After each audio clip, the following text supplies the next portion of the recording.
Madame, Monsieur, bonsoir. Bienvenue dans le journal de 19h30. Voici les principaux titres de profession. Il va incarner avec bonheur l'empereur Napoléon lors des deux grandes reconstitutions de la bataille de Waterloo. Il s'appelle Franck Sanson.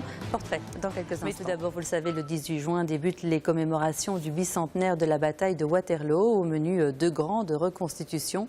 Et au cœur de ces grands moments, un homme, Franck Sanson, l'acteur qui incarne Napoléon. Ce Français vit entre Paris et la Bretagne. Avocat, il voue un véritable culte à l'empereur, découverte d'un personnage qui, comme son héros, sort véritablement de l'ordinaire. Pierre Marlet, David Bréchard. Bicorne sur la tête et cheval blanc, voici Napoléon en plein champ de bataille de Waterloo. Derrière ce rôle de reconstitueur, un homme, Franck Sanson, un Français unique en son genre. Nous le retrouvons dans un immeuble du 16e arrondissement à Paris, sur son lieu de travail. Bonjour, je vous en prie, entrez. Qu'est-ce qui vous amène à un problème de permis de conduire, je présume? Mais pourquoi vous me posez cette question? Parce que je suis avocat spécialisé en permis de conduire. Mais parce que moi je croyais que vous étiez plutôt intéressé par lui, là, Napoléon. Ah, d'accord. Ah oui, non. Alors ça, c'est mon hobby, ma passion. C'est la reconstitution historique. Ça fait 10 ans que je fais l'empereur Napoléon au travers de l'Europe. Dans son cabinet d'avocat, ce quadragénaire ne peut s'empêcher de penser à Napoléon. Un véritable exemple pour lui. Pour mieux le comprendre, il faut se rendre à plusieurs centaines de kilomètres de Paris, en Bretagne, à Saint-Tual précisément. Comme chaque vendredi matin, Franck Sanson regagne son cocon familial pour le week-end. Ici, vous pénétrez sur son territoire, hors des frontières françaises. C'est en tout cas ce qu'il a imaginé dans sa tête. Où sommes-nous ? Ah bah vous n'êtes pas en France en tout cas, vous êtes sur le territoire de l'Empire de la Basse-Chênaie. C'est chez moi, c'est mon empire. Drapeau, constitution, loi, Franck Sanson a créé de toutes pièces son petit empire de la Basse-Chênaie. Dans sa propriété, ses fils ont le titre de prince et Delphine, sa compagne, est impératrice, une femme très fière de son empereur. Il est tout à fait à la hauteur dans toute la fantaisie et la grandeur et l'humour qu'on peut rechercher à avoir justement dans ce jeu et la mise en place de ce territoire indépendant.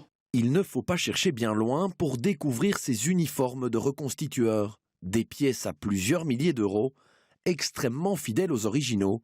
C'est le fruit d'une passion bien maîtrisée. Il y a chez moi une passion de l'histoire.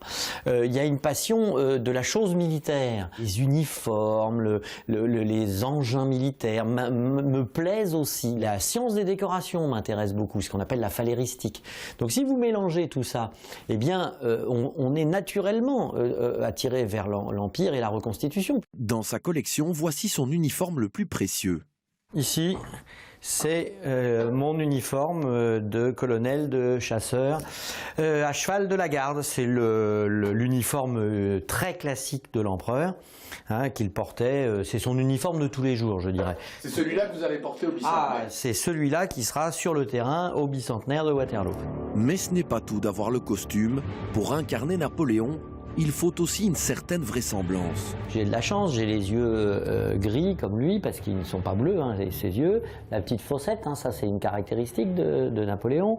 Bon, il est assez rond de visage, il a des bonnes joues, surtout en 1815. Je fais à peu près la même taille, à 1 cm ou 2 près. Le poids, bon, c'est assez proche, j'ai un petit peu d'embonpoint, n'en déplaise à l'impératrice. Pour connaître Napoléon sur le bout des doigts, Franck Sanson possède des dizaines d'ouvrages de référence. Au travers des manuscrits, il a découvert les habitudes et les mimiques de l'empereur. C'est un homme très nerveux, donc il avait des petits tics, il tirait sur sa manche sans arrêt, donc ça je le fais bien sûr. Il tapote avec sa cravache sur sa botte. Il a un petit rictus avec sa bouche, il fait comme ça, c'est un petit tic nerveux qu'il a. Et ça, tout ça est très bien décrit. À l'approche du bicentenaire de la bataille de Waterloo, c'est chez son costumier qu'il vient faire les dernières retouches.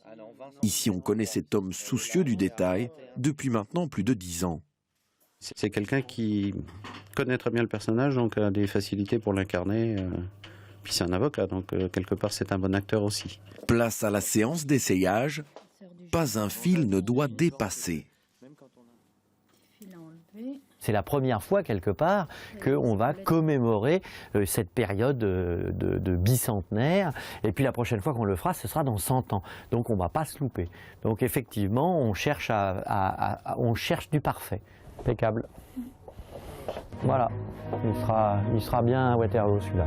Rendez-vous à Waterloo dès ce 18 juin pour apercevoir ce Napoléon en chair et en os.